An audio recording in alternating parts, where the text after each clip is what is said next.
Bismillahirrahmanirrahim. Assalamualaikum warahmatullahi wabarakatuh. Bagaimana kabarnya anak-anak di rumah? Semoga sehat selalu ya. Hari ini kita akan belajar tema 1, subtema 2, hewan sahabatku, dengan materi potensi dan kegiatan ekonomi negara ASEAN. Nah, masih ingat kan kepanjangan dari ASEAN? Kepanjangannya adalah Association of Southeast Asian Nation. Nah, ASEAN ini sama saja dengan organisasi kerjasama negara-negara di kawasan Asia Tenggara. Nah, ASEAN terdiri dari 10 anggota negara, yaitu Indonesia, Malaysia, Thailand, Singapura, Filipina, Brunei Darussalam, Myanmar, Kamboja, Laos, dan Vietnam. Nah, sekarang sebenarnya apa alasan dibentuknya ASEAN? Nah, Asia Tenggara terletak pada jalur perdagangan dunia antara Eropa dan Asia Timur yang strategis. Jadi, Asia Tenggara menjadi wilayah persaingan baik dari pihak-pihak yang ingin memanfaatkan wilayah strategis Indonesia. Nah, sebagai wadah untuk menghindari persengketaan yang timbul, maka dibentuklah ASEAN. Setiap negara yang memiliki kekayaan sumber daya alam masing-masing menjadi kekuatan negaranya, sehingga mampu mengembangkan kerjasama yang saling menguntungkan antar setiap negara anggota ASEAN. Nah, selain itu, letak astronomi negara-negara Asia Tenggara terletak pada 28 derajat lintang utara sampai 11 derajat lintang selatan dan 93 derajat bujur timur hingga 141 derajat bujur timur. Nah, sehingga sebagian besar negara di Asia Tenggara beriklim tropis, yaitu memiliki 2 musim, musim hujan dan musim kemarau.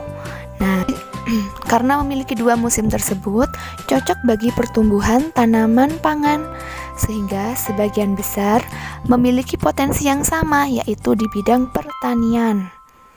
Nah, kemudian letak wilayah yang strategis, yaitu berada di jalur perdagangan dunia, sehingga memiliki potensi ekonomi khususnya di bidang perdagangan.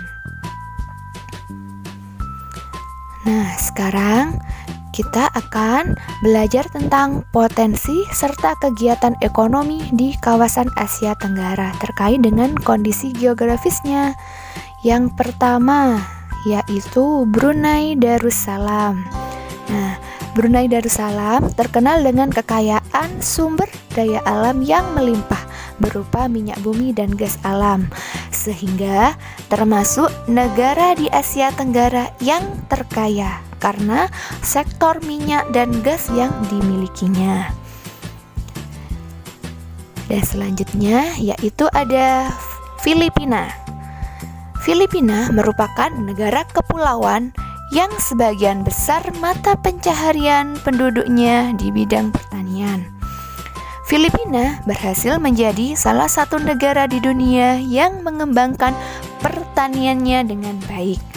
Merupakan penghasil kelapa terbesar di dunia, sehingga menjadi komoditas ekspor utama bagi negara Filipina. Selanjutnya yaitu negara tercinta kita, Indonesia. Merupakan negara kepulauan terbesar di Asia Tenggara, memiliki ragam sumber daya yang kaya untuk memperkuat perkembangan ekonomi. Nah, mata pencaharian penduduk Indonesia banyak sekali di bidang pertanian, perkebunan, perikanan, perdagangan, dan perindustrian. Selain itu juga mengekspor minyak dan gas bumi, tekstil, dan produk dari kayu. Nah, contohnya penghasil minyak bumi di Indonesia adalah di wilayah Cepu, Jawa Tengah. Kemudian, pertambangan juga menjadi pintu masuk bagi pengusaha dari luar negeri untuk menjadi investor. Dan keindahan alamnya juga menjadi daya tarik dalam sektor pariwisata. Selanjutnya yaitu negara Kamboja. Nah, di negara Kamboja terdapat Sungai Mekong dan Danau Tonle Sap yang mengaliri daerah sekitarnya yang subur. Nah, sebagian besar mata pencaharian penduduknya adalah pertanian. Nah, hasil pertanian negara Kamboja terbesar yaitu pada jenis padi dan karet. Berikutnya ada negara Laos, yaitu yang bertetangga dengan negara Kamboja, sehingga juga dilewati oleh Sungai Mekong. Nah, kegiatan pertanian banyak dilakukan di sepanjang aliran sungai ini. Sebagian besar pertanian dinikmati oleh masyarakat Laos. Nah, kondisi topografi negara ini bergunung-gunung dan tertutup hutan yang lebat, sehingga komoditas ekspor kayunya menjadi unggulan. Selanjutnya ada negara Malaysia. Nah,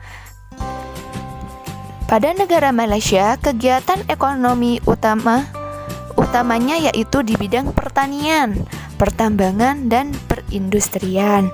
Nah, perdagangan internasional juga mengalami pertumbuhan tercepat di Malaysia.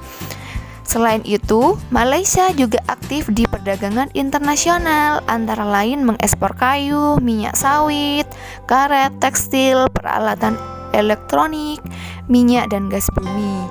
Nah, biji timahnya juga merupakan komoditas ekspor terbesar di dunia. Selanjutnya ada negara Myanmar. Myanmar penduduknya merupakan bermata pencaharian utama di bidang pertanian, perkebunan, dan pertambangan. Dan padi merupakan hasil utama, sehingga menjadi negara penghasil padi terbesar di Asia Tenggara. Selanjutnya ada Singapura. Singapura merupakan negara paling maju di kawasan ASEAN. Nah, lokasinya yang sangat strategis menjadikan negara ini sebagai negara transit teramai di Asia. Kegiatan ekonomi negaranya bergantung pada sektor industri dan jasa, sehingga negara ini berperan penting dalam perdagangan dan keuangan internasional. Selanjutnya ada negara Thailand.